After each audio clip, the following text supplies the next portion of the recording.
Mexico has experienced a number of political and financial changes in recent months. Here to discuss the impact that these are having on the wider economic environment is Enrique Nunez-Escudero, chairman of Shybrooke Commodities, a Mexico-based financial services company. Enrique, welcome. Thank you very much. Thank you. Since we last spoke to you, Mexico has elected Enrique Peña Nieto as its president. What impact has this had on the Mexican economy? We have a new president indeed. He was elected in the summer of last year. He came into power in December and he won by a wide margin. So that has allowed him to have great political credibility. All political actors have the respect for him. And he's been able to make some difficult decisions, touching some issues, some people and matters that were considered sacred before. So I think the country is little by little turning its way to the right path. Our currency is getting stronger. It's about maybe 10% stronger since he took in power.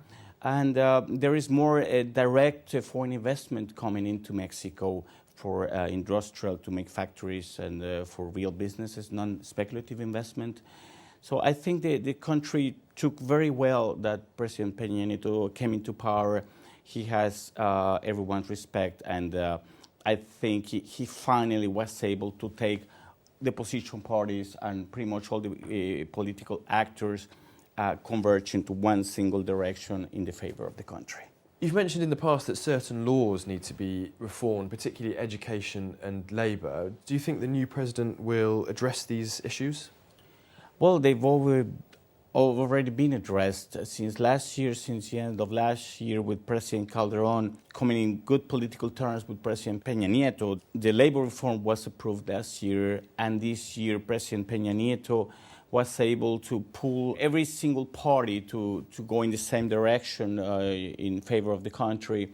And there has been an education reform and a telecommunication reform, which will allow the country, for more competitiveness, for better telecommunication infrastructure.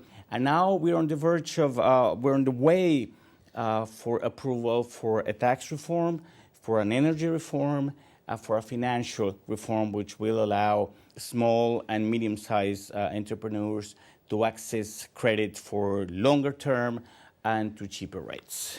So liberalising the economy is one of the challenges. What other challenges do you think there are that the new political party faces? More than the reforms, which I think will be approved this year, there is a big challenge for the president, which is the war on organized crime. Organized crime has been gaining territory since last President Calderón started a huge war against drug cartels and organized crime. Organized crime is quite powerful down there, and they're asking many entrepreneurs for protection fees, monthly fees they have to pay, which are very, very, very bad. That's the major challenge that President Peña Nieto has to overcome. Now, growth in Mexico slowed dramatically in the last quarter. How do you explain this? The world's economy has been slower to begin with, so that of course affects us.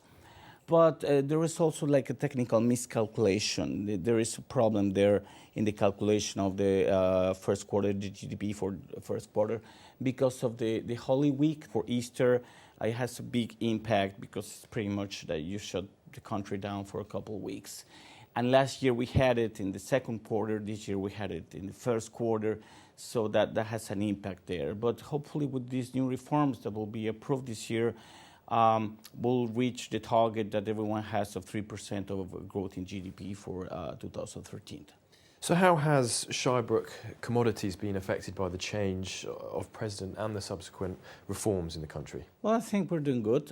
We've been getting new RFPs from customers for work we had not been getting in many years. The outlook is positive.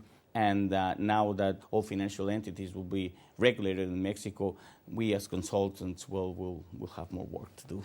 And finally, what new developments and projects do you have on the horizon at Shybrooke? We are the first country in the world to be fully compliant with Basel III regulation. Our regulators are really proud of that. Our financial system is not very happy with it because our regulator is probably one of the toughest in the world. But I think all these new regulation, this new environment is favorable for business, and eventually I think materializing all this great outlook will be very good for us. Enrique, thank you. Thank you very much.